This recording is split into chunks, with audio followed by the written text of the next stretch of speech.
Hello and welcome. This is NTA Tuesday Live and I'm Cyril Stober. Now, the history of industrialized nations is largely traced to steel development.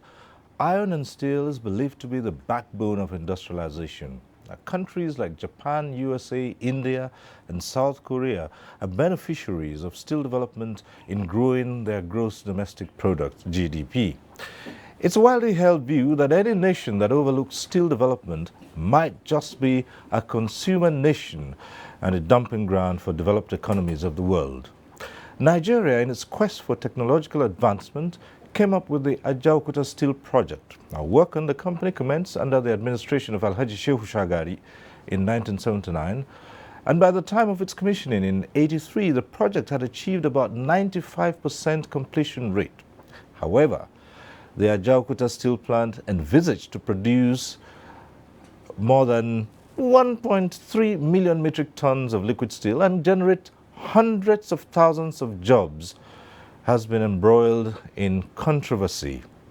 The issues in contention include alleged outdated equipment, mismanagement, corruption, and the concessioning of the plant. There are arguments that past governments might have been acting the script of the IMF, the World Bank, and international politics to derail Nigeria's steel development for industrialization. Now, how true is this argument?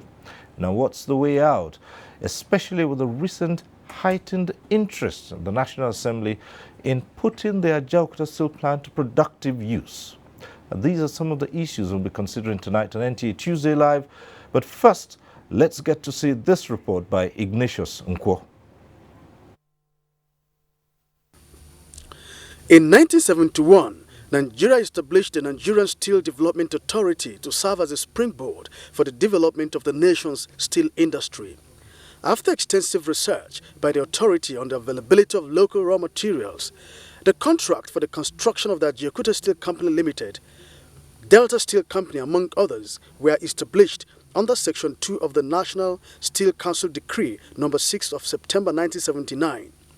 The momentum continued till 1980, when former President Shehu Shagari laid the foundation stone of an integrated steel plant in Ajaokuta, Kogi State. The plant, erected on 24 hectares of land, has 4 different kinds of rolling mills, with 43 plants, out of which 40 are said to be completed. By 1994, the installation of equipment in the steel complex stood at 98% completion.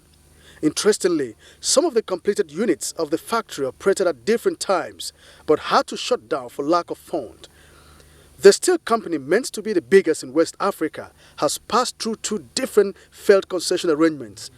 In June 2003, former President Olusegun Obasanjo conceded it to Solgas Energy of the United States on a 10-year tenure. That arrangement was terminated in August 2004 as a result of non-performance. In late 2004, the same administration approved another concession to an Indian company, Global Infrastructure Nigeria Limited, for the management of the Ajaokuta Steel and the Nigerian Iron Ore Mining Company at Itape, also in Kogi State. The company also performed poorly. As a result, the late Umaru Musa Yar'Adua's administration revoked the contract in April 2008, and the Indian company dragged Nigeria to the arbitration court in London. That legal tussle further crippled the already struggling company, but Nigerians heaved a sigh of relief when in 2016, President Muhammadu Buhari pulled Nigeria out of the legal tussle. This followed the signing of a 7-year improved concession agreement with Global Infrastructure Nigeria Limited to empower the firm retain National Iron Ore Mining Company, Itape, while the federal government took over the Ajaokuta Steel Company. As part of resolve by the 8th House of Representatives to improve Nigeria's economy and create jobs through legislative intervention, as contained in its legislative agenda, Speaker Yakubu Dogara on the 12th of February 2018 embarked on a facility tour of the steel company, accompanied by 20 members of the House of Representatives and the Minister of State for Solid Minerals Development, Bawa Buhari. Being the first sitting Speaker of the House of Representatives to visit the complex, the Ajaokuta community and staff of the moribund industry saw the visit of the number 4 citizen as a wake-up call on the sleeping giant, expected to be Nigeria's bedrock of industrialization. Inspecting the stagnant facilities that has the capacity to generate over 60 billion naira per annum for Nigeria, 20,000 direct jobs for engineers, over 1 million indirect jobs for other workers. The Speaker described the stagnant factory as a national embarrassment, attributing it to poor leadership in the past. Speaker Dogara promised to seek expert opinion on how best to get the company running and to get the executive buy into it. Collaboration with the executive and to see what sources of our executive are federally generated receipts or receipts available to government we can utilize in order to complete this plan. Ajaokuta was a dream, and I believe a dream that is realizable. These are the efforts we are making to ensure that under our watch, under President Muhammadu Buhari, under the leadership of myself, Yahaya Bello, we revive Ajaokuta Steel Company. On the 1st of March 2018, less than 3 weeks after the historic visit, the House convened a sectoral debate with experts drawn from the steel industry, Department of Metallurgical and Material Engineering of the University of Lagos, social entrepreneurs, and the Nigerian Labour Congress. During the special session, which was televised live by the Nigerian Television Authority, the NTA, Speaker Yakubu Dogara made the opening remarks. He was emphatic that what still kept the steel industry crippled is not liquid cash, but lack of good leadership in the past. Engineer Anthony Madagua, former managing director of the Delta Steel Company, Engineer Sanusi Mohammed, chairman African Iron and Steel Producing Countries, Comrade Issa Aremu of the Nigerian Labour Congress, and other experts highlighted the significance of the industry to the Nigerian economy as they warned against concession. In its dogged commitment to get the steel company running, the House of Representatives has now set up an ad hoc committee that will investigate all the circumstances that has hampered the productivity of the company. The story of Ajaokuta Steel Complex is a sad and yet intriguing one. Ignatius Nkwo, NTA News.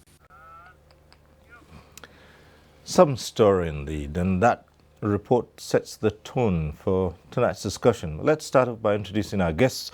We'd like to welcome to this program Honorable Babali Bashir, who is Deputy Chairman of the House of Representatives Committee on National Planning. Thanks for being with us tonight. Thank you for having me today. All right. We're also joined tonight by an engineer, Sumaila Abdullah Kaba. He's a sole administrator of the Ajaokuta Steel Company. He's a mechanical engineer. It's nice to have you join us. Good to be here, sir. Thank you.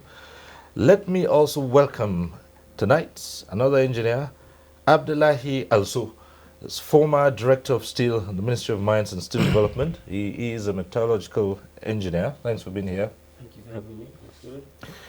We're also joined tonight by Engineer Chinyerem Wamu, who's a fellow of the Nigerian Society of Engineers, a mechanical engineer and Chairman, Presidential Committee on Iron and Steel Development of the Nigerian Society of Engineers. That was in 2014. Glad to have you join us here. My pleasure. And also tonight we have Professor David Esezobo. He's a professor of extractive metallurgy and material processing, former head Department of Metallurgical and Material, University of Lagos. He's a former chairman of the Nigerian Institution of Metallurgical Mining and Materials Engineering. It's good to have you join us. Thank you very much. Right. So as we always do on this program, we acquaint you with the procedure. At the appropriate time, you can get to be part of the discussion in the studio. The platforms will be on your screen. We advise you take advantage of them. However, for those who will be phoning in, we say this every Tuesday. When your call gets through to the studio at the appropriate time, do us a favor, turn down the volume of your TV set. Just reduce the volume. That's the best way to avoid the hurlback or the echo. And the best way to know your call has been passed through to the studio, your name will appear on screen. Once you see your name on screen, it means you're on. So just go right ahead with your question or your comment. Do not bother too much about the greetings. Go straight to the point and keep it short so others can get on the platform. And we can assure you that all issues you raise, our guests here will be willing to take them on. So once again, welcome to NTA Tuesday Live. Tonight, it's the Ajaokuta Steel Company in focus and Nigeria's efforts at developing steel. But before we get into the discussion, it would be appropriate to find out the state of Ajaokuta currently? And for that, let's ask the sole administrator of the company. You put us through. Thank you. Ajaokuta Steel Project is built by the bank of the River Niger on 24,000 hectares of land. A very viable project. For me, one of the lowest hanging fruit to emancipate this country. It's a good mind, and when I got into Ajaokuta, I was wondering how we can be as a nation. After investing so much in these facilities, after what we had built, is an integrated steel plant that has power plant in between, cement plant, fertilizer plant. You can go on and on. For the infrastructure level in Ajaokuta is enormous. Ajaokuta plant is not obsolete. I've moved around the plant. I've tried to run this plant dry. Ajaokuta plant is built on the blast furnace technology, which is the best technology still available around the world for steel making. The Americans, the Europeans are still building cement plant based on this technology. I can't wait for this plant to start to run. We all need to do what's desirable, either as executive arm of the government, legislative, to ensure that we can put Ajaokuta into use on time. Okay, so we hope that at the end of this program we would have found out what is stopping this plant from getting into use. But let's come to Honorable Babali Bashir. You have visited Ajaokuta, haven't you? And I don't believe that in the last assembly you were a member of the Steel Committee. From what the picture he has just painted, what can you tell us? Well, I think the sole administrator is right. And from what I saw when I served in the Steel Committee in the Servant Assembly, I think what is in Ajaokuta is heart-touching. And for every Nigerian, it is our dream. Because when we have Ajaokuta, I'm sure the issue of over-dependence in oil has come to an end.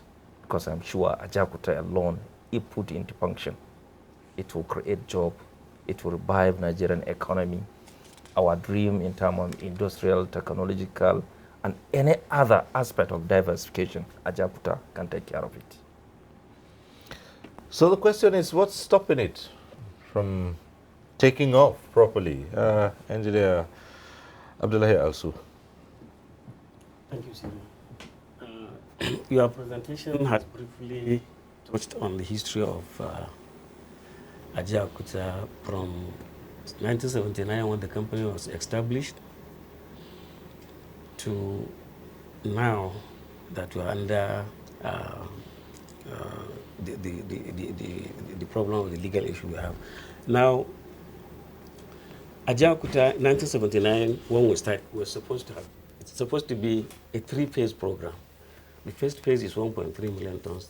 The second phase is 2.6 million tons. The third phase is 5.2 million tons. And the first phase is supposed to have been commissioned by 1985. But unfortunately, definitely Shagari, during the Shagari time, that was the peak of the steel development. Because it was during Shagari regime that Ajaokuta reached, before he was ousted, Ajaokuta has reached over 80% completion. Delta Steel was commissioned. The three Ilo rolling mills were commissioned. But soon after Shagari has left, successive governments have not seen the need to invest in the steel sector. Meanwhile, the Russians, who are the suppliers and the erectors of the equipment, continued to work until around 1990. The federal government is owing them so much money.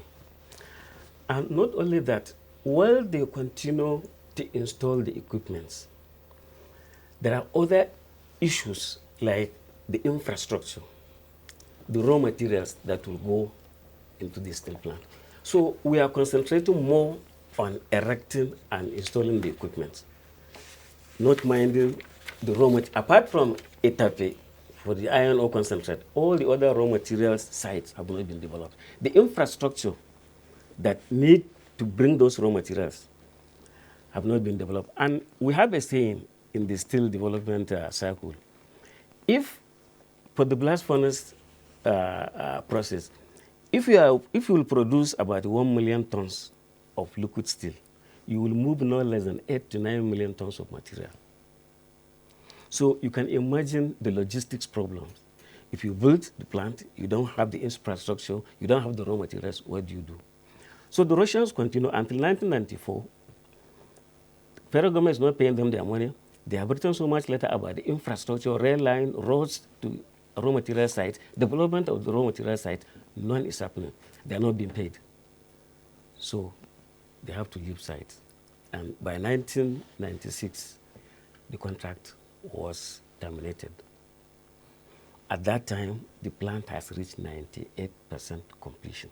Now, a lot of people misconceive the issue of 98% completion. When we say 98% completion, we are talking about installed equipment, not operational readiness, because the logistics to bring the raw materials is not there. The raw material sites have not been developed. So we are only talking about installing the equipment on site. And almost 30 years now have passed. We have not operated. Of course, we have some units were completed. The rolling mills was completed. The power plant was completed around, and we have the engineering works. Now, we continue until during the privatization of Olusegun Obasanjo, when all the government properties have been privatized. The yellow rolling mills were liquidated, and Ajaokuta was concessioned first to Sol Gas, which is even a known entity in steel development. They are just selling generators in US. After 1 year, they couldn't operate the plant.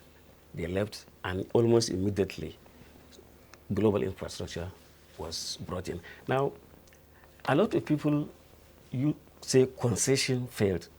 People are not asking why has concession failed.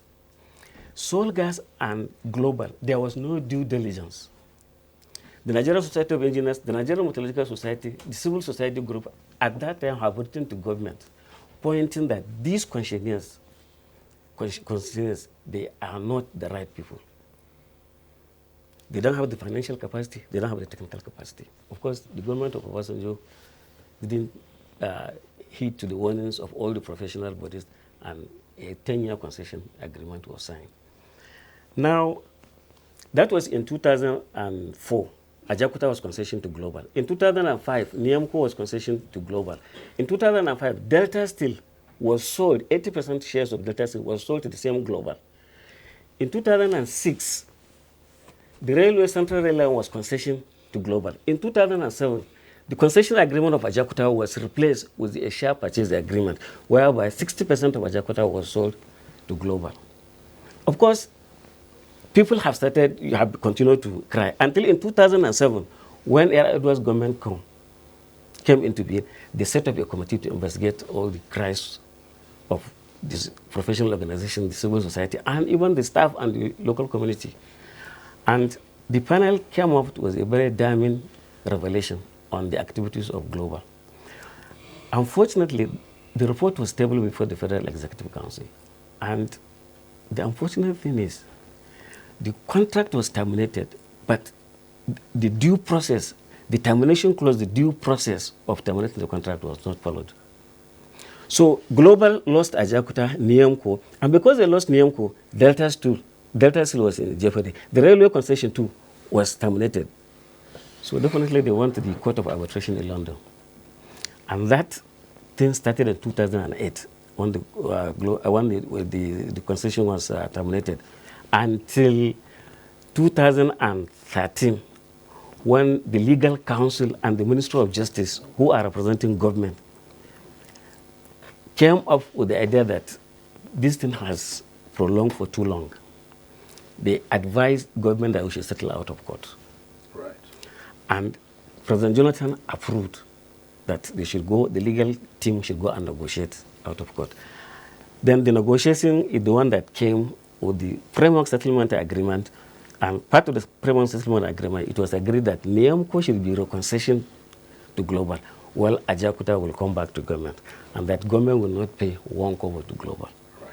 So the Ministry of Mines and Steel Development now, they are trying to conclude all the legal arrangements so that at least Ajaokuta will now fully put online for development.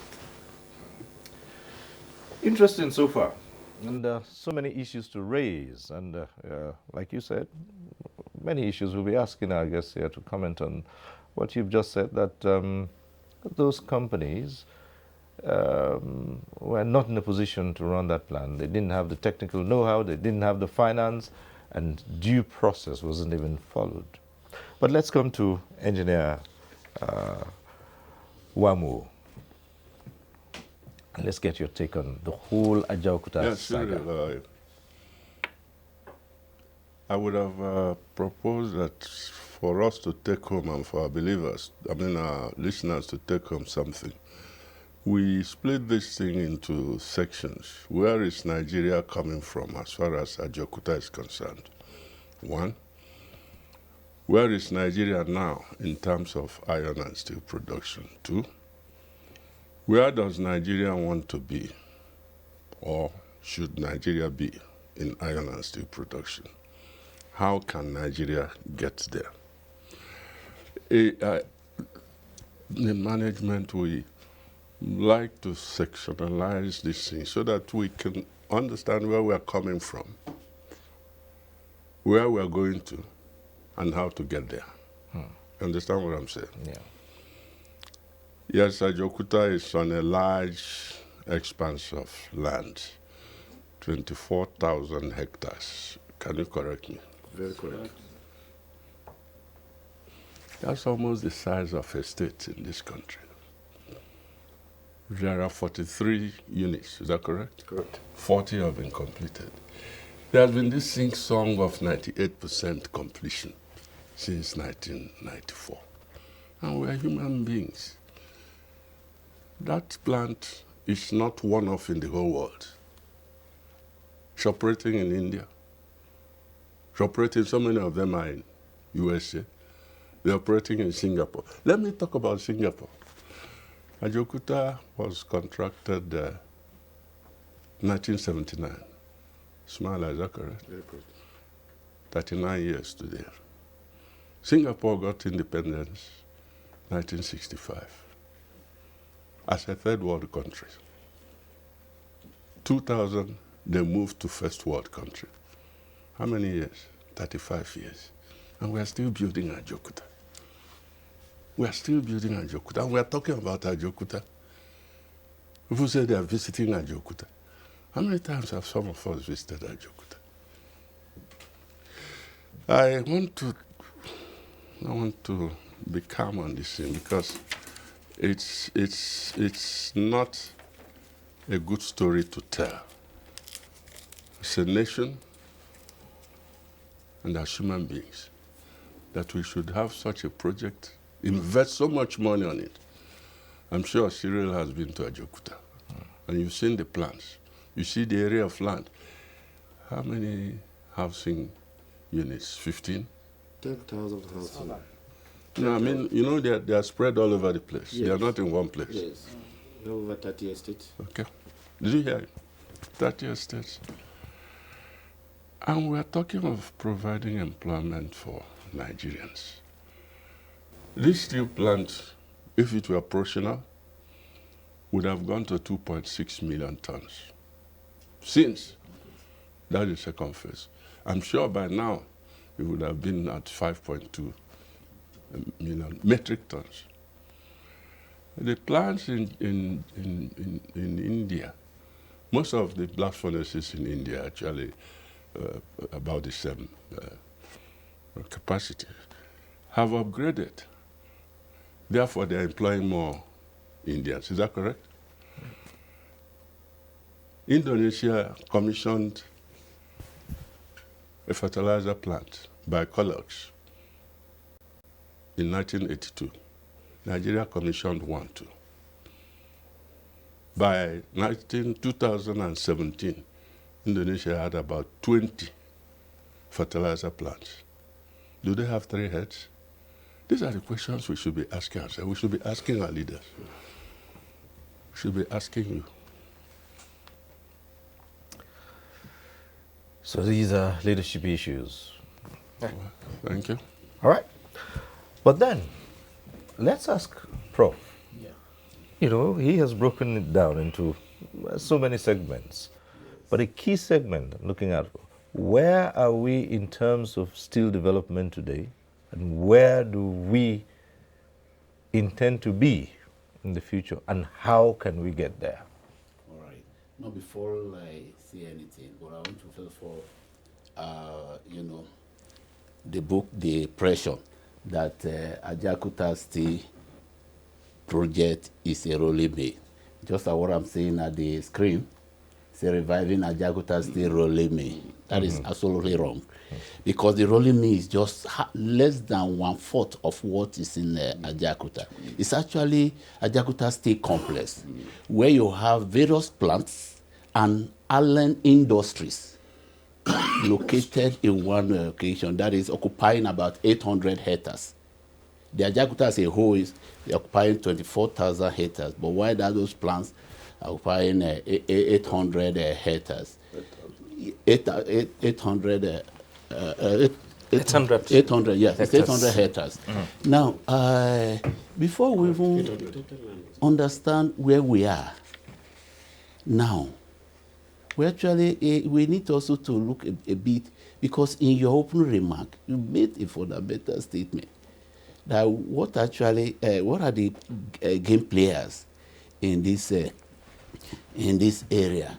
You know, before the signing of the global contract in 1979, you know, the well-articulated plan by our forefather was that the default Soviet Union should design, prepare working drawings, install, erect, and also commission. But just before the signing, you find out that the Britain institution, which you call about the World Banks and International Monetary Fund, now came behind and said, no, how can just a giant project like this be handled by one country? And they now decided, to lobby and get other Western European countries, such as the Figaro from France, Benfica Berger from Germany, and Domez, to do the civil work. And you cannot erect anything without the civil work on ground. And so that delay. And the Russian came with 473,000 working drawings. And then they have to, and that was on the Soviet standards, and they have to translate that again to European standard then. And how actually derail again. You think that could have been a conspiracy or something? Very, very. That is the conspiracy we are talking about. It's actually a script, because that was the time they called Nigeria a giant nation. But now they are no longer calling it Nigeria, because the forefather, have that great thinking to really put Nigeria at the developed nations, that is power nation. Because everything lies in the iron and steel base of any country. You talk about defense, you talk about industrialization, that is the key. And they realized that after the Second World War.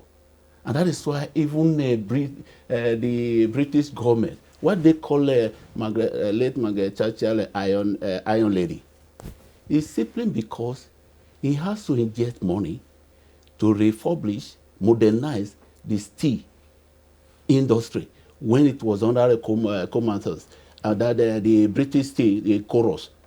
And that from that day, they decided to call him Iron Lady, because actually they realized that is a strategic sector which you don't have to play with. That a nation supposed to jealously guide that sector, because it's a strategic sector which you don't really need to handle. You don't need to give it to. No, I have never seen, or maybe have a record, a history where a nation that's just started with the iron and steel, we hand over the project to private hands. Never. Let them give me maybe No, a man from the ministry of the solar administrator may give me an example. Never. First, they have to complete the project, commission, before privatization exercise or whatever you call it. At this stage, sorry,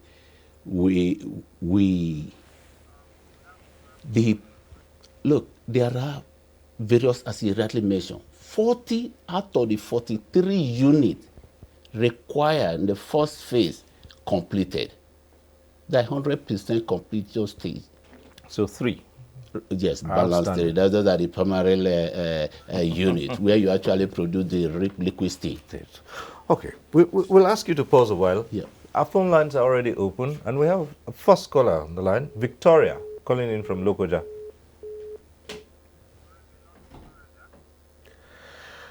We do hope that the lines would be in shape tonight, because this is one issue many Nigerians would like to join in and talk about. So 3 are still outstanding from the 40. Yeah. But then we heard from engineers that so many other things have not been prepared. The raw materials, the infrastructure are not there. No, the so major. we're looking at just this plant now, equipment installed, and we are saying 98%. So what's the installed capacity when you don't have anything to run it? When we are talking about 98%, we are talking about a technical completion. We need the external infrastructure, which a reasonable government has to provide. So how long will that take to provide that? Look, the external infrastructure is not just meant for Ajaokuta alone. We are talking about transport networks, rail lines, railways, seaways, roads that will link to where you have the mines and where you have the facility to move iron ore from Ethiopia. The raw and also the finished product. That is what we need, and that at least is supposed to be in the master infrastructure plan for the nation. All right, let's come to Honorable once more. And first, we're establishing that there could have been a leadership issue here. The plant was concessioned, some companies that were not meant to be. What has all this brought to the fore? And well, an agreement has been reached to a certain level, but it's still fraught with controversies. This is where the House has come in. Yeah, I think the presentation of Also and that of Professor has answered this controversy. You see, from the beginning, the whole idea was conceived even during around 1957, and it was kick-started 58, and it was kick-started in 1960. And until 1966, we couldn't get it. I think when they started, the Prime Minister and Zik approach, British government and other Western world, which they didn't show up, and the survey they gave us, it wasn't favorable. I think it was around 1966, USSR came in, and they were fully committed, and it is from the survey of USSR we started Ajaokuta in 1978. Look at his presentation. It was when USSR agreed to build Ajaokuta, then the Western world came in and said that the Eastern Bloc would not be allowed to take control of these very gigantic projects. You get what I'm saying? All right. They said the Eastern world should be allowed with a technical issue, which the Eastern world provided almost, now we are saying 98% completion. Now the one taken by the Western Europe is the one we are having challenges with. Okay. Let's get back to the phones at this point. And this is from Yola, Haruna, calling in. Hello. Hello. Hello? Hello, good evening. Good evening. Yes. Yeah, good evening. Yeah, I want to direct you to the... Hello? Yes, go ahead. Oh, my question to the solar administrator.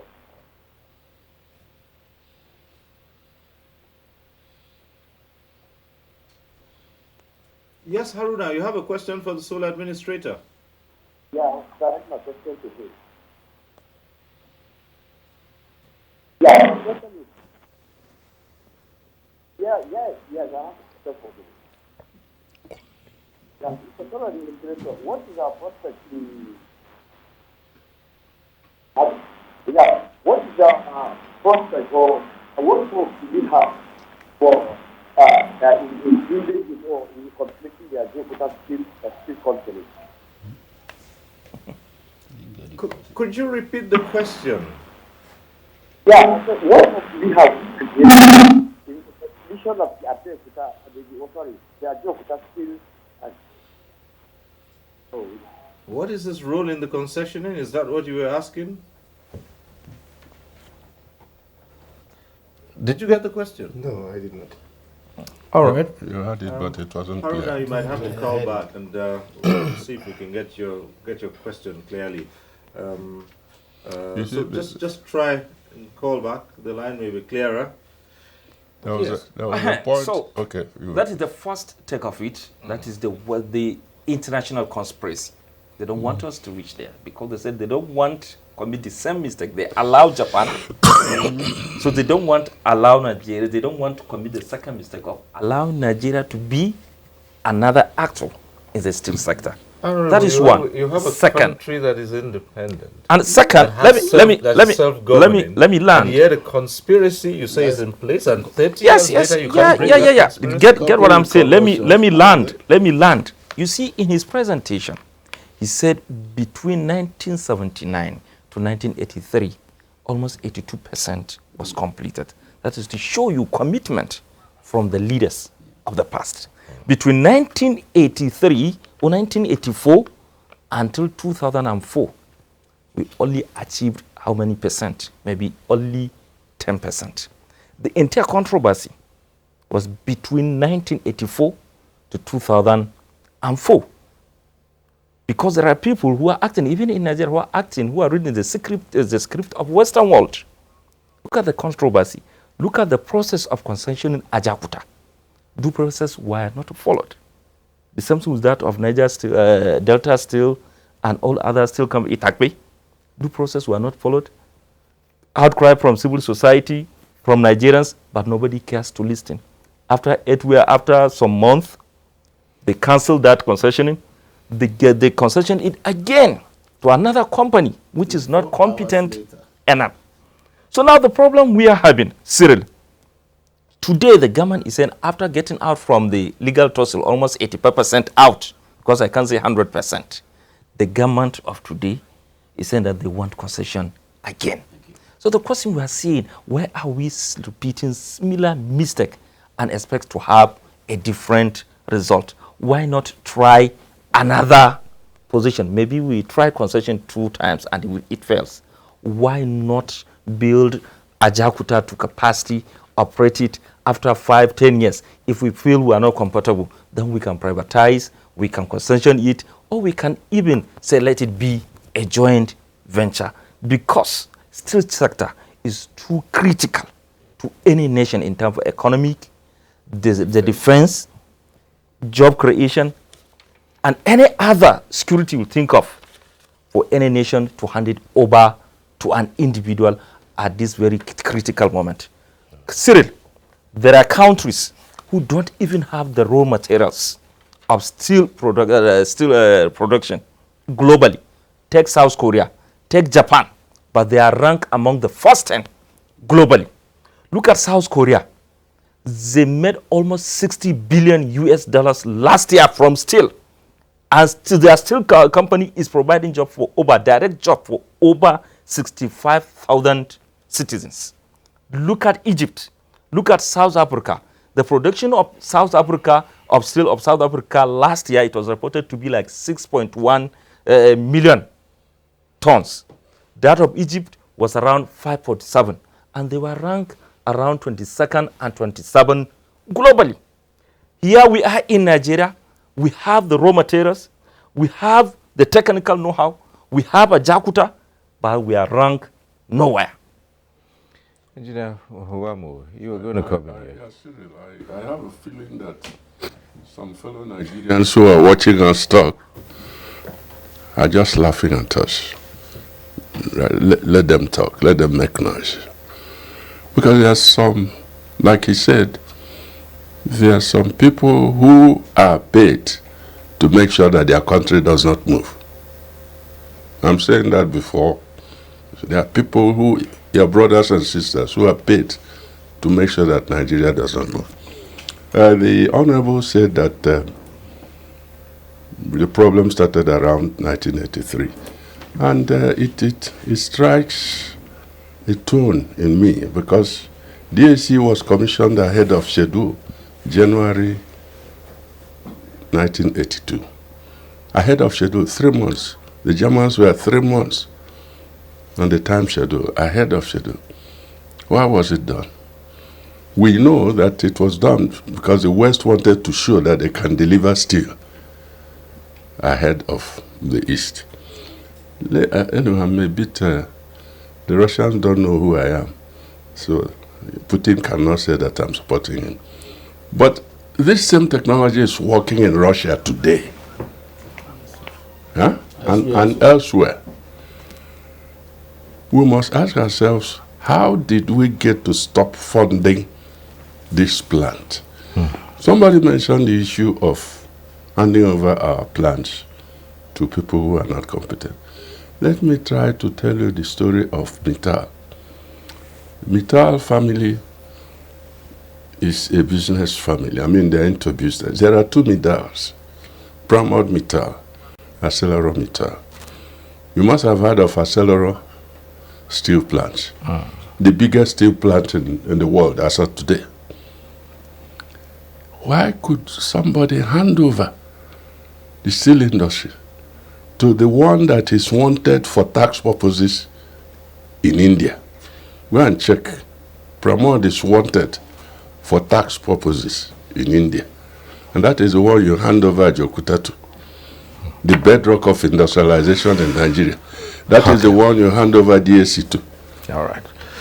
Let's go back to the phones now from Bayelsa, Akpororo. I hope this will come through. Hello.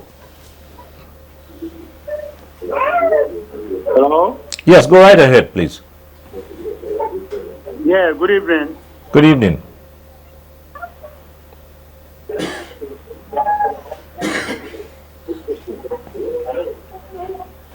Yeah, good evening. Go right ahead. We can hear you. Just go straight to the point.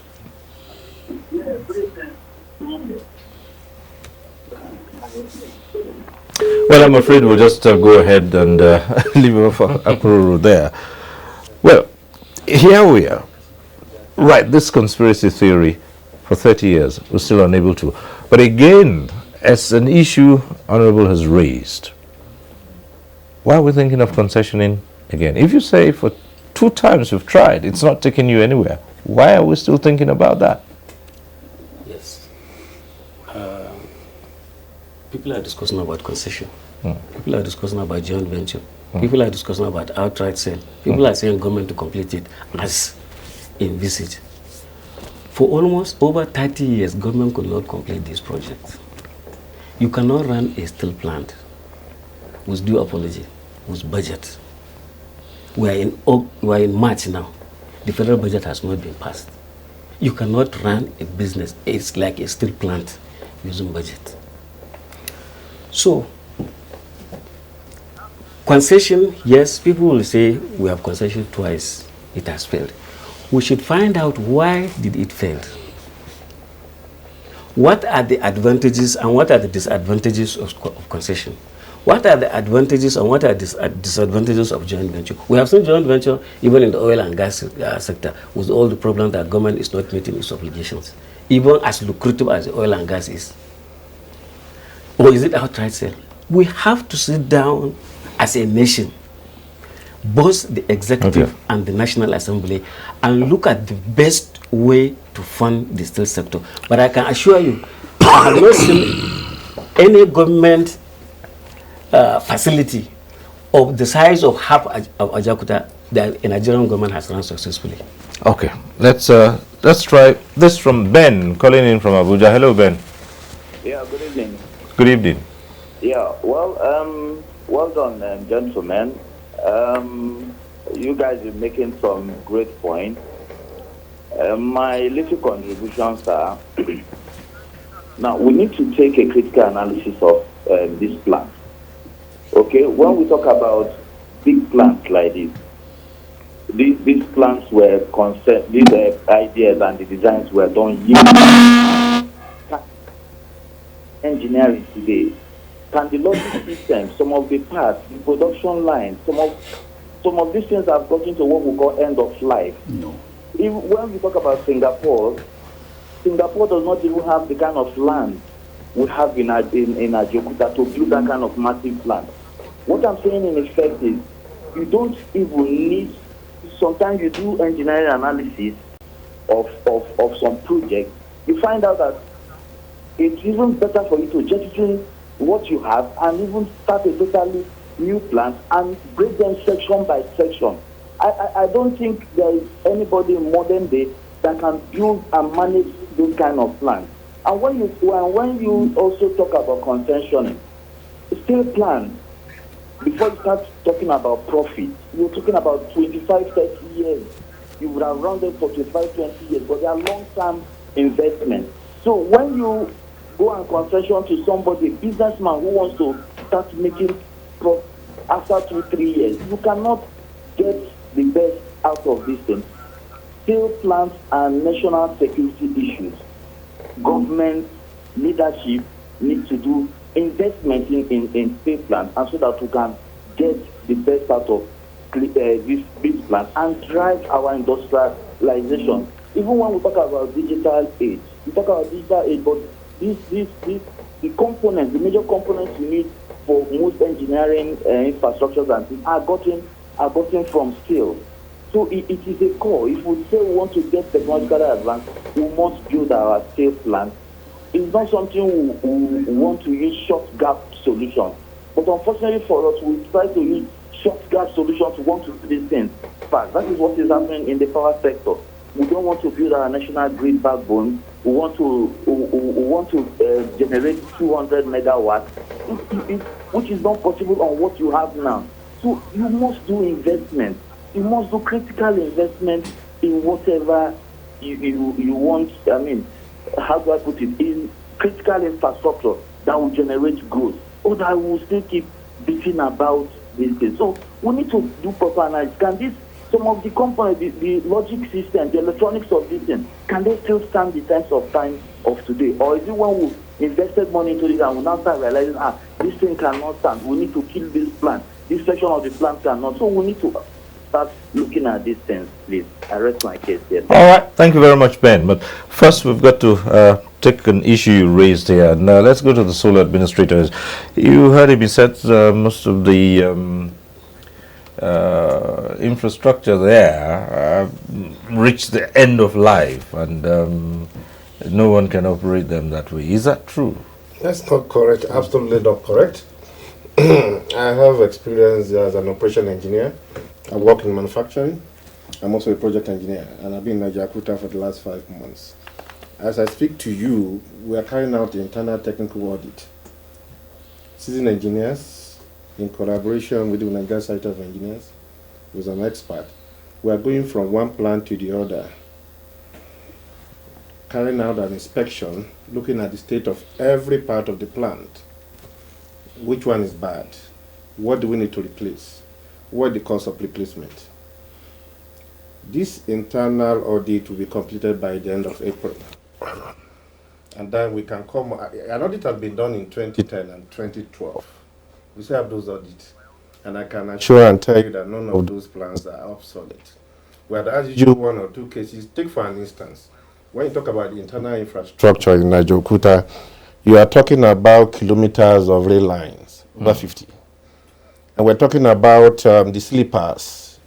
The railway sleepers, which acts at the shoulders, are wooden.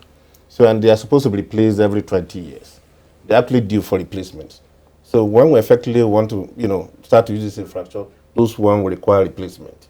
Yes, there will be issue of one or little things to be done, but the highest quality of engineering design is what we have in Ajaokuta.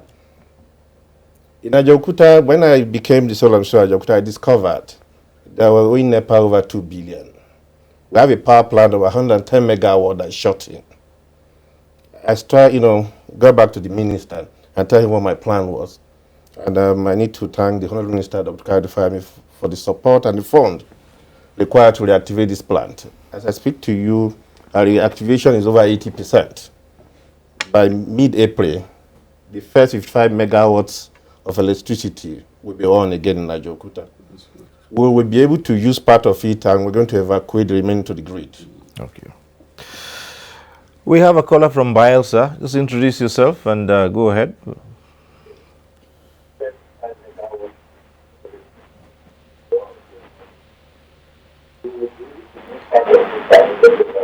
Yes, hello, go ahead.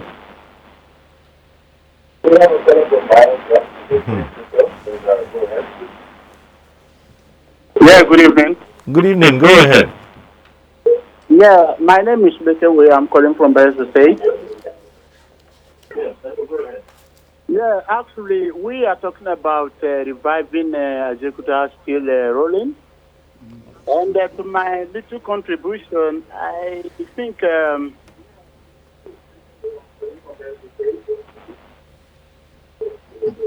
these are government investments that we need to revive them very well. Because to me, I think they are also contributing immensely to the growth of our economy in the country. And therefore, if we are discussing this kind of issues, I think we need to share very good ideas to ensure that the reviving process will going to be well done, and so that the economy of the country will be boosted. Thank you so much. All right. Thank you very much. That's a comment. Now, if there are worries about concessioning Ajaokuta yet again, the question would be, do Nigerians have the capacity to put that plant to use? I don't know. You wanted to say something? I wanted to also say something, Okay. Because, why are we actually shy away from inviting the original owner of the technology? That's the question. Why are we shying away from it? You think it would be better to get the Russians to come back and complete what they started? Why not invite them and, ask them to complete the project on some terms? There are some the terms that one option is that they should complete the project, run, and recoup whatever they have spent a certain period of time. By that period, there will be a succession period where we can now also put in at the expiration of those either 10 years or 5 years, they leave. That's one option. Now the other option again, the other option, why not? There are 40 units, as we earlier said, that are completed, that can really be unbundled into various industrial enterprises. We identified from a Nigerian site of engineers 6 of such, and then if we are still taking of concession, because he mentioned of money, and we also identified that it's not necessary that the Nigerian government will actually put enough of that money directly into the project. We identified also sources that can easily be make use of in this country. And that 6 industrial enterprises can then be concession to competent investors. Not as a monolithic unit, you concession the entire plant. It will not work. Okay, before we come to you, let's take this call from Jos. Calling in from Jos. Hello. Hello. Yes, go ahead, Kali. Okay. I feel the problem we always have in Nigeria is always the political will to complete projects, to start projects and complete. We have all the solutions. We have all the solutions with us. But when it comes to implementing it, somebody somewhere will be greedy. If I were a minister, I would say, okay, investors, how do I make $10 billion from this. And then they'll shut this thing down. Today, we are talking about Ajaokuta for 39 years, or 39 years. 39 years, Ajaokuta. Just one industry, 39 years. It is a shame. I can't imagine being a president for 4 years, 8 years, 16 years, or 39 years, and then we're talking about the bone, the arrowhead for our industrial growth. We can't be talking about being giants of Africa. This is giant of madness. What we need to do now, since we are here, what we need to do now is to go back to the drawing board. Who are the people who are building this plant? Come, how do we make this happen? But every day somebody else will want to. What they are doing now is people have interest. This one will come with his interest, the other person will come with his interest, and now they will be talking about concession.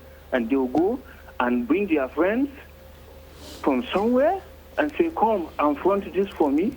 And then we'll be talking about concession to another company that does not know anything about steel. And even if they do, it will be an arrangement that will fail because there is no will in it. It is the interest of how much I'm going to get.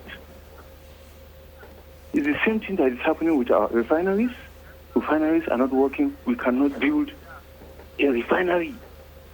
For all these years, we cannot build a new refinery. Nigerian government cannot build a new refinery. Nigerian government cannot build a new steel plant. We cannot do anything new. All right. Why? What kind of people are we? Okay, thank you so much. Who are we? What kind of people are we? Yes, thank you, Khalif. You made the point. So, Engineer. Sorry, you made reference to having the manpower to run Ajaokuta.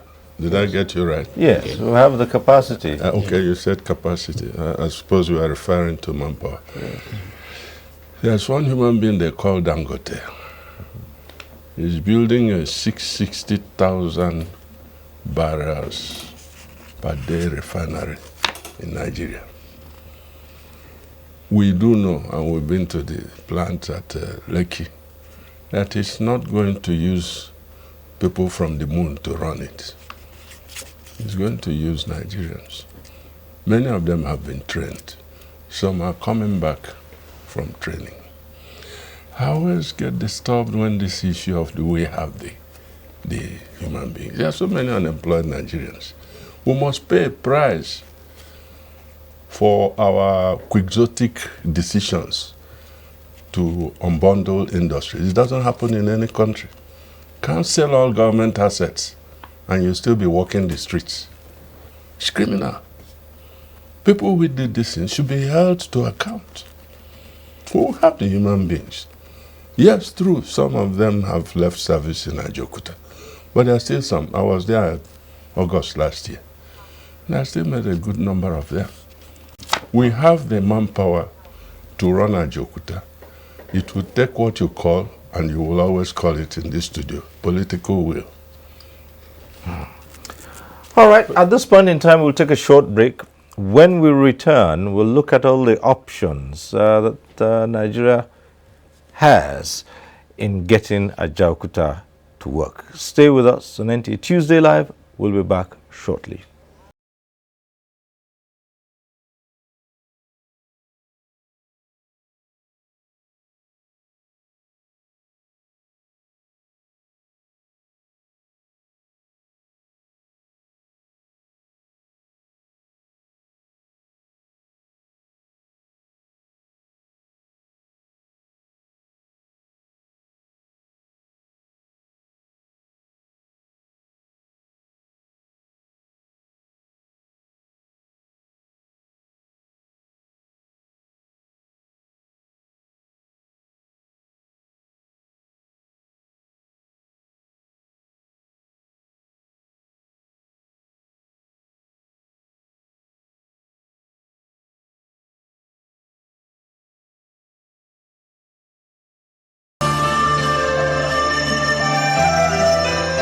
Sinoni Restaurant, serving authentic, delicious, and healthy Chinese cuisine.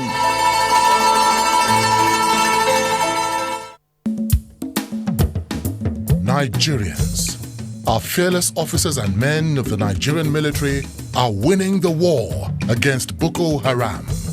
Today, all occupied territories have been recovered and Boko Haram has been degraded. Our affected brothers and sisters are getting their lives back. However, they are now after you and me. In our mosques, churches, schools, motor parks, markets, entertainment centers, and public gatherings. Be vigilant. Be security conscious. Report suspicious persons, objects, and movements to the police and other security agencies. The security of our nation is a duty for you and me. Nigeria, unite against terrorism. This message is brought to you by the Federal Ministry of Information and Culture.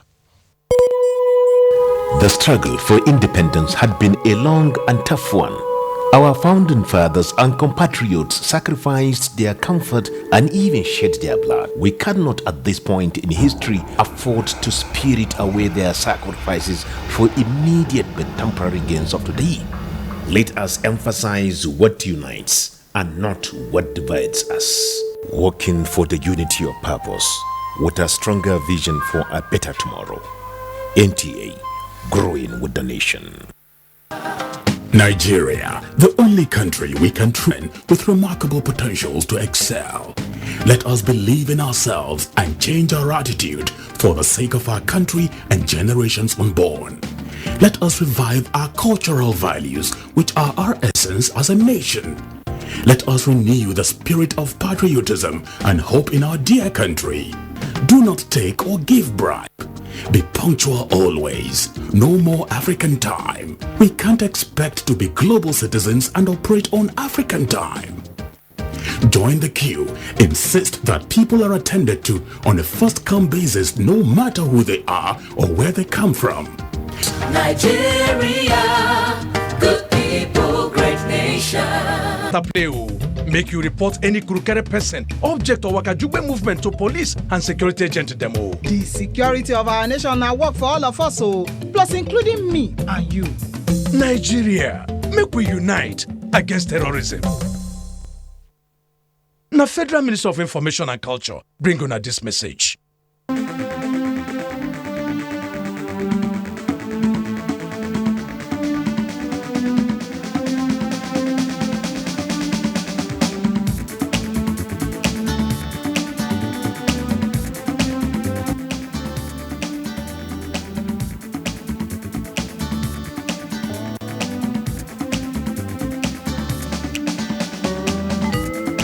NTA Tuesday Live, a network issue-oriented innovation talk show. Thanks for staying with us. Now, what are the citizens saying about Ajaokuta? We took out the cameras, and this is what our correspondents brought back.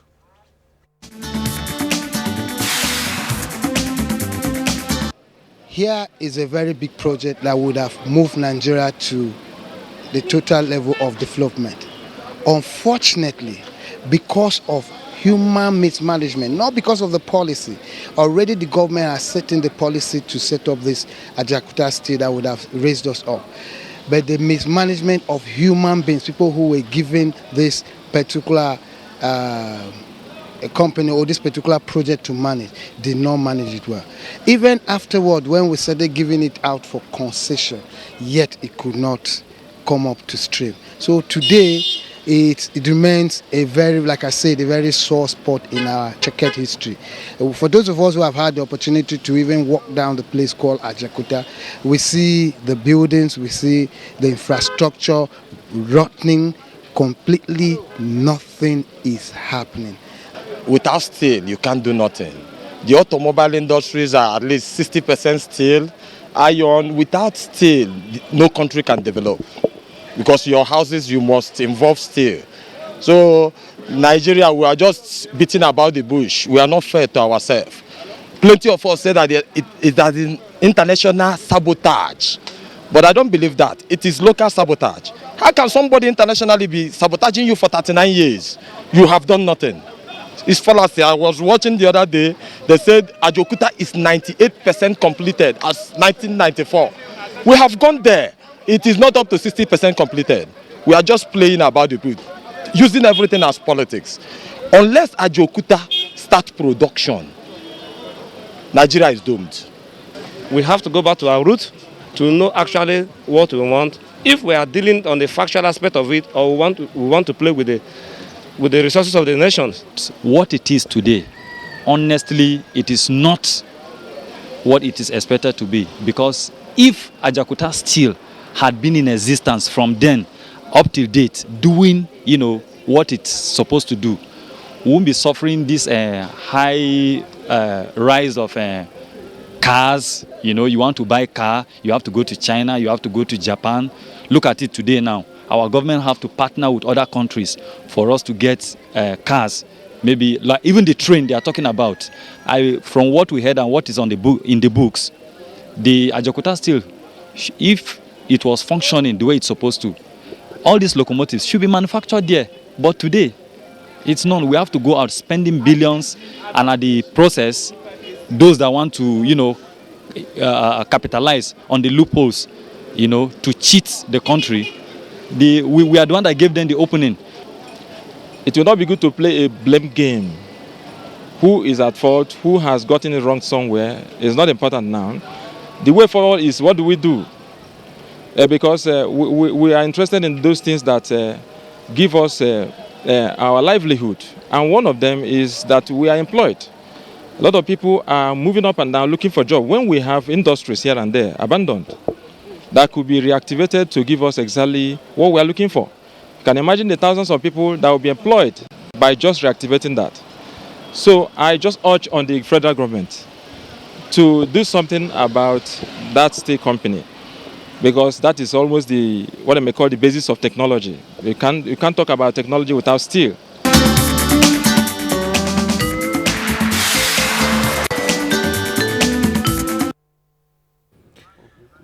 Right. As they say, vox populi. The people have spoken. But we have a caller on the line already from Bayelsa again. Hello. Good evening. My name is Akitunde from Bayelsa. Ibrahim Akitunde. Hello, Ibrahim from Bayelsa. Are you there? Yeah, I'm here. Right. Go right ahead. Okay. My first observation is that the government is settling out of court on this issue. Can we ask the sole administrator or the honorable in the House whether they've completed the legal requirements? If the takeover has been completed, then we know it's ours now. Or are they still dragging the the legal issues on it? Secondly, by the sound of sole administrator, it sounds like military appointment.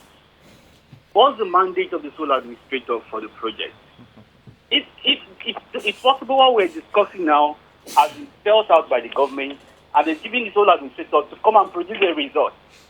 So it should speak the policy direction of the government of the day. What is the mandate given to him when he's being appointed? Because sole administrator to me, like during the era of military, I don't know whether he's still under supervision of any ministry or any minister. So let's know his mandate first. And number three thing on my mind is why is the minister not invited? Well, that's been overtaken by first one, my other observation. Why is the minister not invited? But if the administrator is competent by authority to handle it, we don't need a minister. And everybody is on the same page that this job and this complex has a great potential. The deficit is just infrastructure. I think this can be estimated. Even if it cannot meet up the budget under scrutiny in the House, it can be factored into a supplementary budget sent to the House for urgent review. This is national issue at hand. It should be well prioritized. So, on the overall, what I want to say, the team we're having tonight is a very fantastic, resourceful team. But why don't we partition it into a tripod? Let's have the legislature, the executive, and the resource people to form a template. Let's sell it to the government. So that's my observation for now. Thank you. Right, thank you very much. Straight away, we'll ask the sole administrator to respond to one or two issues you raised, and of course, the member of the House of Representatives. So, sole administrator. Okay, the sole administrator tag here is not a military word. What that does is that the layer of the board has been taken off, so that the minister acts as the board because it's a project, so that you don't have unnecessary interference. My clear mandate, I work for Shell. I'm a mechanical engineer by training, and I'm actually on lease to the federal government to help in completing this viable plant. My terms of reference is basically to prepare Ajaokuta readiness for reactivation. And there are some short-term plans, which is reactivation of the power plant that's about 110 megawatts, which have gone beyond 80% as of now. And by mid-April, we'll be able to provide power in Ajaokuta of about 55 megawatts. We also have mid-term plans and the long-term plan. So basically, that's what my scope is. All right, just before we bring in the member, let me take this call. Rabi, you calling in from Zaria. Hello. Hello, sir. Yes, Rabi, you go ahead. Hello? Hello? Rabi, you go right ahead. Good evening, sir. How are you, sir? Good evening. Just go straight to the point. Okay, sir. My contribution is that what I'm saying here is that I really have to say something that will. Hello? Hello? Hello, sir. Yes, we can hear you. Just go ahead.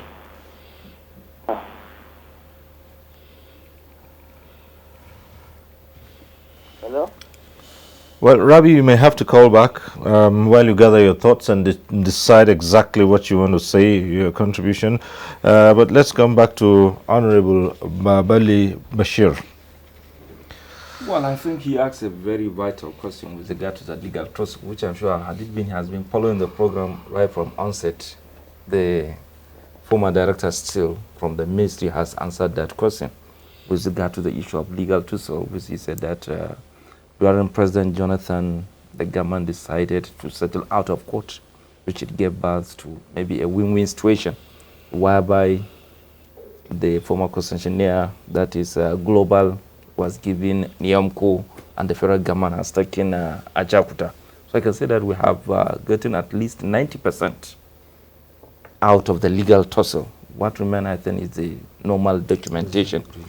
And the documentation, and I think getting out of the box is what even give birth to this brouhaha, what we are discussing today, that yes, we own Ajaokuta. Had it been the legal tussle is still on, we shouldn't have even started discussing, because we feel it belongs to someone.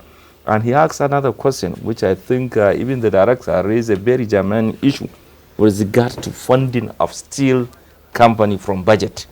You see, budget is just a plan of what government intend to spend. It can be per annum or on quarterly basis. We have budget, we have midterm median expenditure. Whereby government will say that in 2-3 years, this is what we are planning to spend. And this one comes from the priority of government. If the people are the helm of affairs, that is, I mean the executive, they have Ajaokuta at heart. You see, funding is not only coming from budget. There are other sources of financing projects in governance. Let me give you an instance. Egypt, after the Hosni Mubarak issue, when Sisi came, they realized that the major sector of their economy is Suez Canal, and they feel they want to expand it. They were given a bill of like 8 billion naira. Dollars, I mean. $8 billion. And a completion period of 3 years. When the president had the political will, Sisi had the political will, he gave a marching order. He said he wanted it to be completed within 1 year. And the project was completed within 1 year. And ask me, how do they fund the project? They fund the project from issuing financial certificate and shares as low as 10 Egyptian pound. Okay, so we have Mohammed who's calling in from Abuja. Go ahead, Mohammed. Okay. Yes. Yes, I want to thank you, the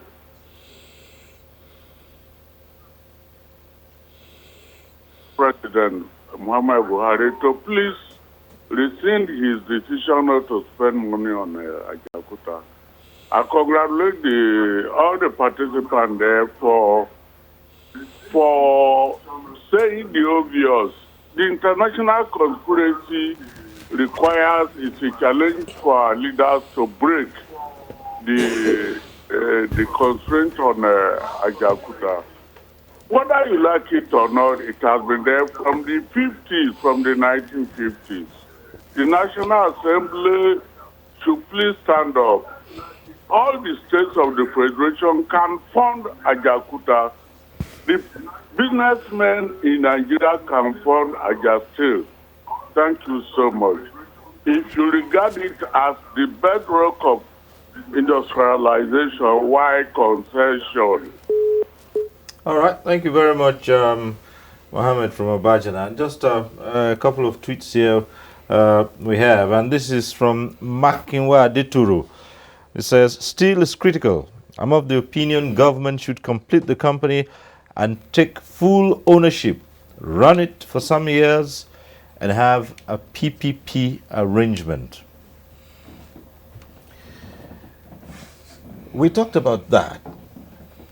Yeah, some people are against the concession. What do you say about that? Well, what I'm saying is, let's look at the pros and cons of concession. Okay. Let's look at the pros and cons of JV. Government funding it. Of course, we all know the problem with government funding. You're not too comfortable with government funding? Currently, the ministry, I think as of the last time I was there, they have more than 10 companies that are interested in investing in Ajaokuta. And some of these companies are very reputable companies that have their own steel plants. So the issue of concession, no concession, government should fund it. At least there should be a kind of probably a committee to brainstorm on the pros and cons. But certainly government funding, we all know the challenges of government funding. For almost over 30 years now, government could not complete the plan. How do you respond to Prof's suggestion? Let's bring back the Russians. Let me well, the Russians, you see, people talk about the Russians, Ukrainians. The Ukrainians will tell you they have more stake in Ajaokuta. The Russians have written to the ministry. They want to participate. The Ukrainians have written. They are part of the entities that have written that they want to also participate in the investment of the Ajaokuta Steel Company. Is this legal issue that is almost going now, that governments want to sit down and now come up with what is the best way forward? All right. Just before you come on, we have someone calling from Ajaokuta, Odori. Hello. Hello? Yes, good evening. Go ahead. Yes. Thank you. I want to say that I'm Comrade Otori. I want to say that Ajaokuta Steel Company has been constructed to be our own. Hello? That Ajaokuta is constructed to cater for the industrial takeoff of Nigeria. But unfortunately, what we have is that the political will of the government is not there. And the international conspiracy that my fellow people there mentioned is very, very important for us to consider. What we also need is the political will of the government. The people that have been trained all over the world, the workers have been trained all over the world. But it's a shame that as of today, we have never witnessed liquid steel in Ajaokuta. What is happening is that government after government are not too serious after Shagari.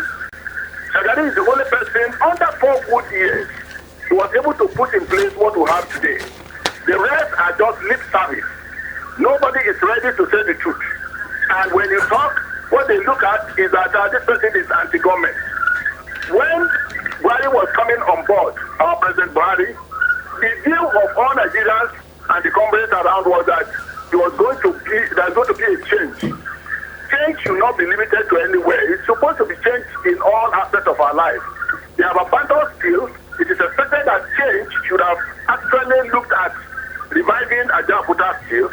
And as I'm talking to you now, at the completion of Ajaokuta, you have the initial technical officers, the engineers and technicians of up to 10 million. And at the end of the day, if you are talking about 10,000, and if you are talking about 10,000 as a goal, you know what it is in the economy. And as of today that we are still talking, after completion, you have 500,000 workforce that will work here, both downstream and upstream industries. So we are saying right here that the trained workers, if anybody is saying that nobody can do it and we don't have technical know-how, the trained workers that are there, what we did in Delta Skills, I was the president of Iron and Steel Staff Association of Nigeria. What we did was to make sure that we call back the workers that were retrenched, or the workers that were sacked, the workers that that retired, they came back on board. And that was how Delta Steel was able to produce during the Indian period. And I'm saying it now that if Ajaokuta has to start, then those workers can be called back from those that are retired, that are still able, can come back and work. What we just need is the political will of government. If we listen to Paris Club and you listen to World Bank, they have their stake in various steel industry all over the world. And you know the quantum of what steel products that is that is being dumped into Nigeria every year. So on the basis of this, they will not like Ajaokuta to work. So we should take the boat by the horn. And of course, I don't want a kind of crisis between the legislative and that of the the executive. Let them come together and say this is the way forward. Let us see how we can inject life into it. And of course, we're telling you that Nigeria has no money. What about the looted money? They should use part of it, inject it into Ajaokuta still. We have everybody people. I'm happy that Engineer So is there. I'm happy that Engineer David is there. And Engineer Kaba is also there. Father Kaba is also there. And these are people, look at the people that have served in the past. They are here. They have the formula. In 2004, there was summit. The documents are there. Way forward. We have all these things, they are on ground. But we all have lip service. People are not serious. So for the Nigerians to be serious and for us to move forward, please let us close our eyes and inject life into Ajaokuta Steel Company. It is not only Ajaokuta Steel Company, even the iron ore mining company. And we are talking about that today. Now we just got Otoko rolling mill. As of today, it's not working. It's under lock and key. There's Zuma, bought out of God. Okay. We done in the sector that we are not allowed to grow. Nigerians should rethink and inject life into Ajaokuta Steel Company. Because Ajaokuta Steel Company working is going to serve as sort of raw material to other inland rolling mills. Okay then. And of course, you know what it means. So that is what we are saying. The spelling of my name is O-G-O-R-I, not O-G-O-R-I. Thank you. All right. Thank you very much, Odori. And yes, Prof. Yes, I wanted to clear one issue here. Yes. There is difference between steel producer and steel builders. Okay. You see, you can have there are many steel producers, but no, you can only find few of them that can build. And that was what the mistake also with global infrastructure, whatever they call them, the India. Even when the real Indian was called upon, when they look at the nature of the Ajaokuta Steel project, they said no, they hands off. So before he's talking about they have investors. Yes, you may have investors that are still producers, but they may not be that competent in steel building. The other issue, although the time may not permit us in that concerning the litigation or the remote file concession, there wasn't an issue of ownership of the steel plant at all. Right from the have been issue. What actually the only issue there is that pending the period of litigation, Nigeria will not be able to hand it over to another investor.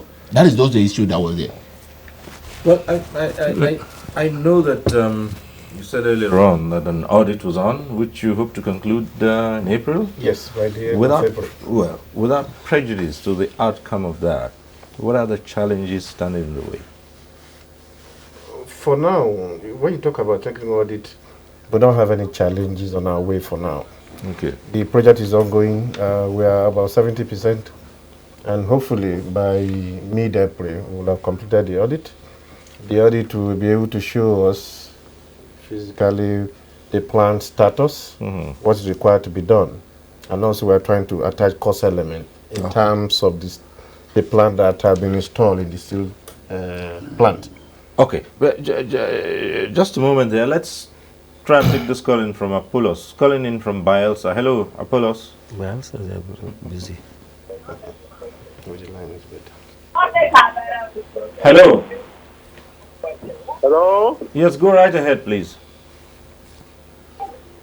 Yes. Yeah, good evening. Good evening, go ahead. Yes, I have to contribute to the topic on ground. Yeah, please, I think this issue is very, very important because this is a company that, if it is well revived, it will even create job opportunities in the country. I think the House of Senate too need to raise this issue, and they should deliberate on it because it's very, very important. We have this kind of company in Nigeria, and yet we are going to outside countries to be importing cars, to be importing locomotives, which is not good. These are the kind of things that even the Senate need to put into consideration. Even if 2-3 days, they have to deliberate on it in a very serious manner to see that this issue should come to be. Because if this company is well revived, definitely it will reduce the rate of joblessness in Nigeria.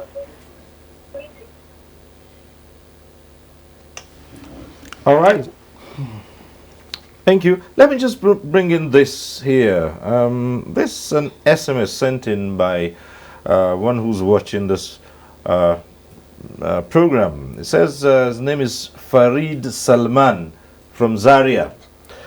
And he says, Honorable Aminu Shagari quoted his father, former President Shehu Shagari, and the late Ambassador Kanu Maitamasule, as saying that some powers that be had said they don't want Nigeria to become another Japan, referring to Ajaokuta. Can someone react to that? Nigeria should convene a summit on Ajaokuta. Well, there have been so many comments about the conspiracy theory, but again, should there be a national summit on Ajaokuta? Yes, there should. Is the policy makers, you know? You call us. You call those that matters that will take decision. Let them decide and come up with concrete policy. Not to have a jamboree. Policy makers, you know, policy. Not in terms of how do we fund it. Okay. Is government going to fund it? Yes. Are we going to concession it? I'm looking here. When he says convene a summit, yes. I'm looking here at perhaps it means a summit of professionals who know. And we have some of you right here. Of course, when you talk when we are talking about the policy makers, they will have the professionals that will give them the professional advice. But you had policy makers in the past. You had professionals in the past, and look where it got us. No. This is a critical national issue, right? And there is actually the need to, call for steel summit, national steel summit, where the professionals can call upon the stakeholders, and actually we bring out the roadmap. Although I've identified also some roadmap before we go. Okay, I will say some of them. Right, yes. Because I was going to ask, for instance, has the Nigerian Society of Engineers made representation on this matter to the policy makers? Yes, Nigerian Society of Engineers came up with the Metallurgical Industry Bill. Right. In 2014. It was submitted to the National Assembly and to the Ministry. It's a 69-page document. which I think you should try and read. We propose that the iron and steel industry be given a regulator. You see, the success we see in the telephony industry today is because ab initio, a body called NCC was set up. You would agree that NCC was not there to sell NITA. No, the NCC was there to make sure that before you come in as a player, you meet certain professional, financial, and technical. Right. And so they license the few service providers that you have today. NCC can call you to order anytime if they see that you're getting beyond the red line. Nigerian Society of Engineers submitted this bill to the National Assembly proposing that we have a regulatory body. It's only the regulatory body that can say, yes, Pramod Mittal, you can handle steel industry in Nigeria, or you cannot. In that bill, we propose that we should have an upstream agency. Upstream meaning those who produce steel, those who produce the raw materials, and so on and so forth. And then we propose that there should be a downstream. Downstream includes the rolling mills, the foundries, and all those who use the output of the upstream industry. And then we propose that we should have health, health, safety, and this agency. And then we propose a R&D. And then more importantly, at the end, we propose that there should be a metallurgical industry fund. Somebody talked about funding. Yes, we recognized years ago that you cannot fund a sector like the steel industry with government budget. Also is very right. So we proposed a metallurgical industry fund, and we stated the components of realizing that fund. And if we did that, if the Honorable, you were in the 17th this thing, I'm sure you saw our proposal. Yeah. You saw the bill. Yeah. But they killed it. They killed it. So it's not like the professionals, we feel the pinch because it's our people who work in these industries. And we know the details. Okay. Well, I also know now that you have a bill, SB 260. Yeah. But it's the old one, not the Nigeria version, NNC version. Yeah. That is what we have. Yeah. I think. Are you done? Oh wait, I just wanted to add to that this establishment of this agency and commission will not cost the federal government no kobo. Yes. Because we took into cognizance those acts that are already been enacted, those that have been already promulgated. Also some of those establishments on ground, like National State Council, like Nigerian Methodological Research Center, and all that. Do you understand? And under that Methodological Enterprise Fund or bank, we also identify areas actually where you can really get the fund. I think you asked another question, the issue of Steel Summit. Yes. Yeah. Steel Summit or no Steel Summit, it's centered within political will. Because we have the key actors, the key players, which I think we have many of them here. When you have an academician, you have society of engineer. The key actors are the executive. Well, let me land. Okay. You see, you have academician, you have society of engineer, you have a public servant, you have a sole administrator, you have a parliamentarian. You see, we have all the key actors. You see, we are deliberating on this issue today because of the visit paid by Speaker Dogara. That's correct. To Ajaokuta on the 12th of last month. Right. If not because Dogara paid that, Mr. Speaker paid that visit, we would have been discussing about this issue. Yes, it has created a lot of rancor. Can you pay another visit? It is out of emotion, patriotism, and love for Nigeria. For any person to visit Ajaokuta, that very person will shed tears for Nigeria. You see, immediately he is done with that very visit. we had what we call sectorial debate. I think the sectorial debate was open to every Nigerian, whereby the minister was invited, being the representative of the Mr. President in court. Society of Engineers, the labor organization, academicians, whoever has a stake in steel sector was invited. The essence of that sectoral debate, it started in 2016. Because of the passion we have for moving Nigerian economy forward. And as parliamentarians, we feel we cannot do it alone. We need the input of others. We need to have an informed knowledge from others. Sad enough, the ministers couldn't make it. But other people from other segment of life were there. And based on the presentations and the lamentation from other presenters, I think the members, the parliamentarians were not happy out of sheer passion and patriotism for Nigeria. Something which I did not pray for happened. They passed a vote of no confidence on the two ministers, which I think one of them, the state minister, is one of us. He was the chief whip of the House of Reps between 1999 to 2003. And I think enough is enough. Enough for this media war. We cannot move steel sector forward with media war. Whereby the National Assembly will come and say, we've passed a vote of no confidence. The minister will come and say, no, I didn't engage any technical auditors. Oh, I am not this, I'm not that. Yes, they are right. We need to bring our house together.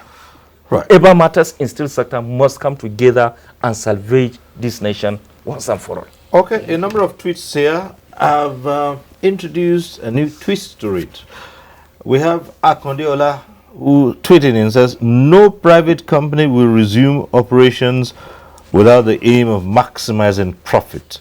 We have professionals strictly said, here, let them collaborate with the original framework of Ajaokuta and arrive at a conclusion of the cost and the time it will take to actualize in full patriotism. But of course, Peter Dio has a different view. He says, it is good that Ajaokuta still is not working. Surprisingly, he said, because if it had been working, the political class would have stolen all the sales proceeds. And Adeniro Idris tweets in to say, reviving Ajaokuta Steel Complex now is the best, but there must be sincerity of purpose and discussion by both executive and legislature in order to achieve our objective. The project will be achievable if we are patriotic. It says, God bless Nigeria. Amen. So, let's come back to you and find out what is being done right now. We are saying that, yes, at the end of the audit, you now know what to do. And Nigerians are in so much of a hurry. Is there any leaning towards giving out this plan once again to some of the people? Because the issue was raised earlier on. We didn't quite get that question. But someone was alluding to the fact that there might be some undercurrents. Okay. Not to my knowledge. The purpose of the audit is actually to ascertain the state of the plants. And the audit is going on well as planned. So I'm not aware that we have somebody specific, a company, that want to give the plan to. Not to my knowledge. If you were not the sole administrator, would you recommend that as a professional? Well, basically, if I'm not a sole administrator, as a professional engineer, I'll look at two things, which I'm sure that's what's happening now. To look at those who have the technical know-how and also the financial wherewithal to support the reactivation of the plant. Activation, reactivation, good. Yes. You said reactivation, that's beautiful. It's a good statement. He's not saying concessioning. Right. He said reactivation. Actually, that's what we need at the moment. Yeah, because in principle, sir, we actually activating. We started work.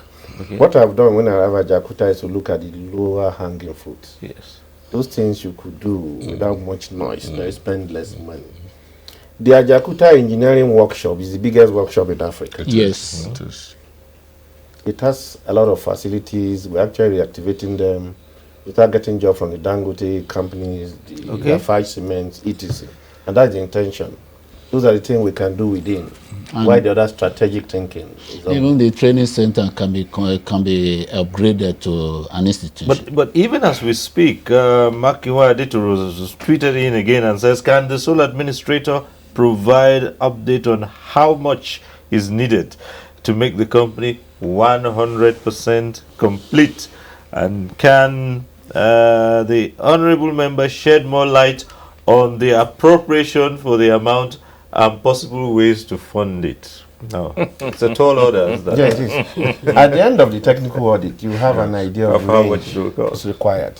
And he says the honorable member should. Well, I think for appropriation, we are yet to reach there. We will only talk of 2017 appropriation. Well, I think when you talk of Ajaokuta, it's more of personnel.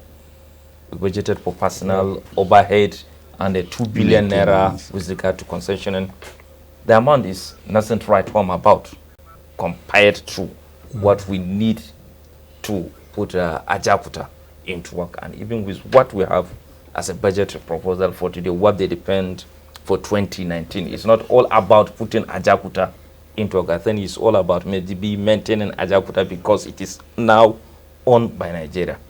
But we all agree here that we cannot fund Ajaokuta via this annual appropriation.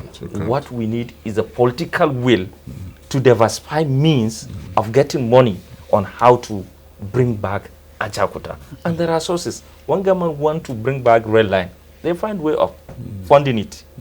Now government is saying that school feeding, no matter how little it is, they're giving money, giving out money for school feeding. So if government is sincere, if they want to move Ajaokuta forward, they know where to get the money. I'm not saying that no to concession. I'm not saying that sell or outright. What we are saying, we need Ajaokuta. But at this level of time, we cannot hand over Ajaokuta to a private individual.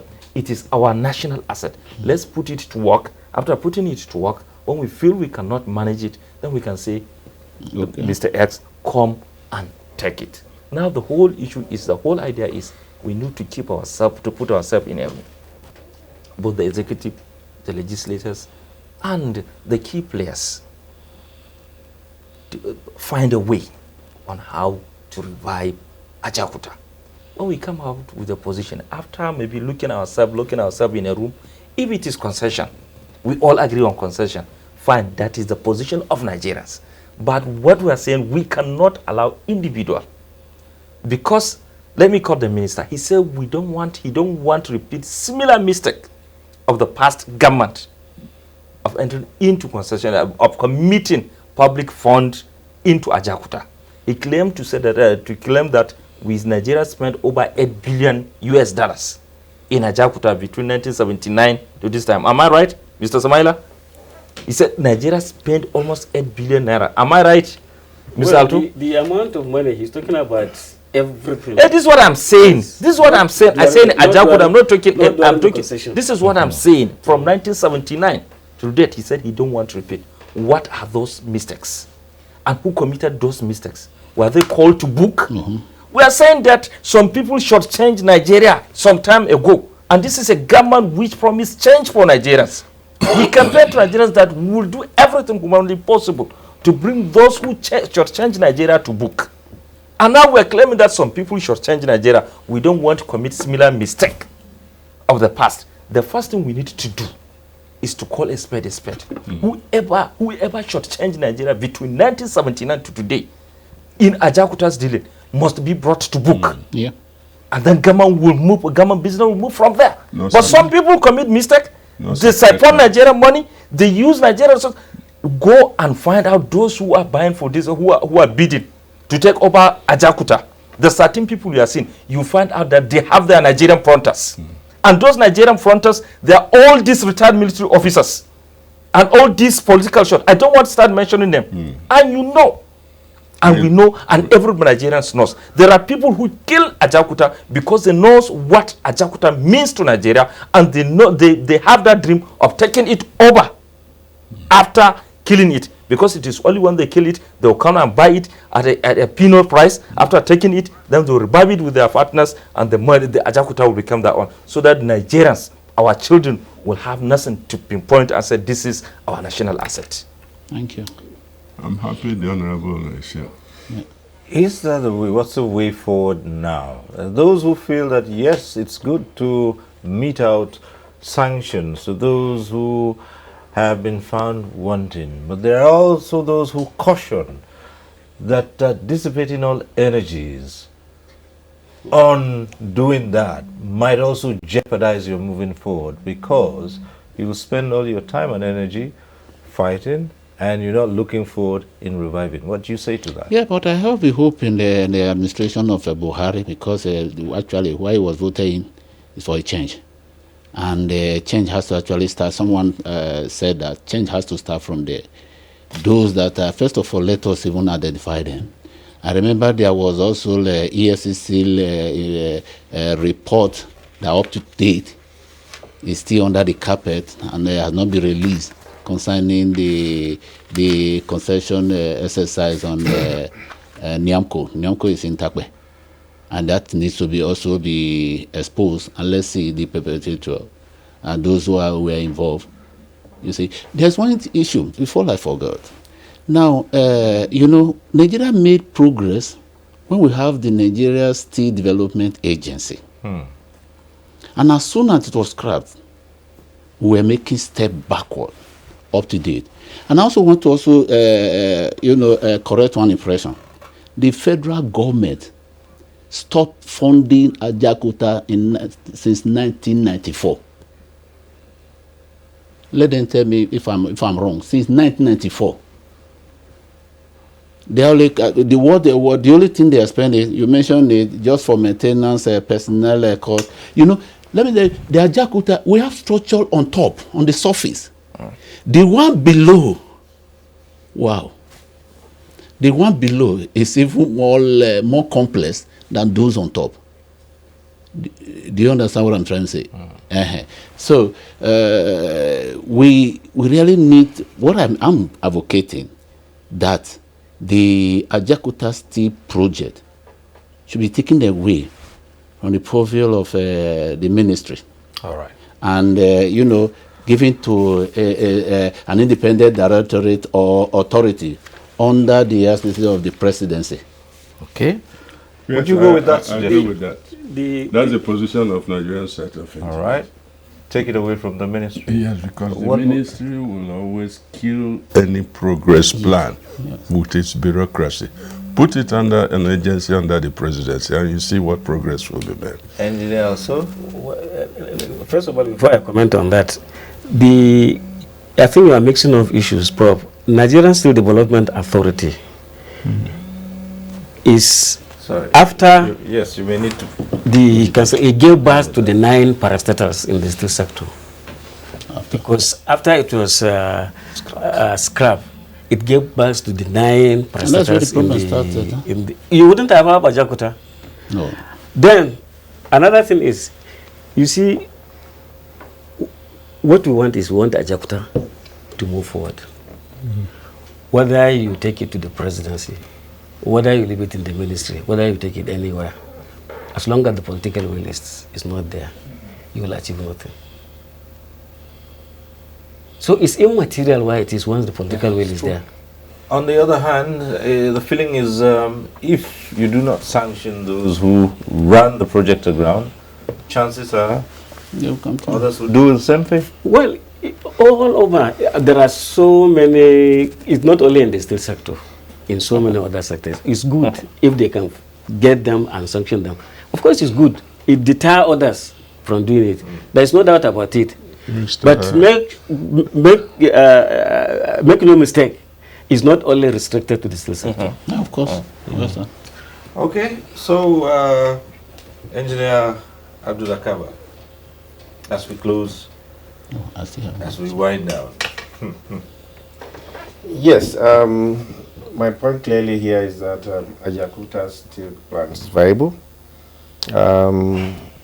We're talking about industrialization. We're not going anywhere as a country if we're could only activate Ajaokuta Steel Plant. Ajaokuta Steel Plant create employment for our people. You wake up, see Nigeria die in the material scene in Libya. Ajaokuta Steel will be an alternative or to diversify our economy. So I employed everyone who has any responsibility in this regard to make sure that we do all that is possible to ensure that Ajaokuta Steel, the completion of this project is commenced during this administration, even if we cannot end it. Right. Your final words, Honorable. My final word is Nigerians need Ajaokuta. I need Ajaokuta, and for us to get Ajaokuta, we need to come together, the executive, the legislators, and the general public, and find a lasting solution to the problem, to this dwindling situation of Ajaokuta.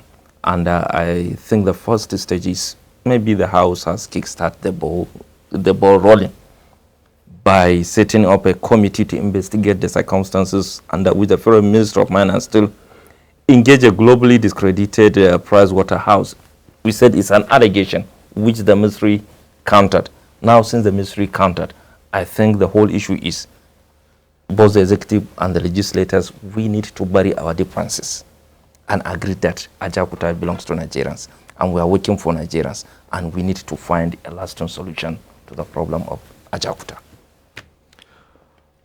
I always say this on this program, that no one program can take care of all the issues. We start something and then the discussion continues. At some other point, we hope to take a second look at this, even as the matter of this steel complex stays on the front burner of national discourse.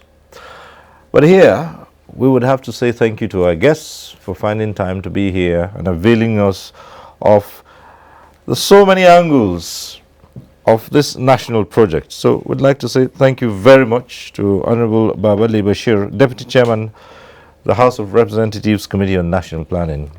Thank you for being here. Now, for the sole administrator, you know, he has answered that before. It's not a military. He is a mechanical engineer. He's not a military man. He has his mandate there. Engineer Sumaila Abdullah Kaba, sole administrator. Thank you for coming. Thank you. And we also say thank you to Engineer Abdullahi Also, former Director of Steel, the Ministry of Mines and Steel Development. It's a pleasure. Thank you, Cyril. And we also appreciate Engineer Chinyerem Wamu, Fellow of the Nigerian Society of Engineers. We thank you for being here. And Professor Esezobo, Professor of Extractive Metallurgy and Material Processing. Thank you for being here. Thank you very much. Right.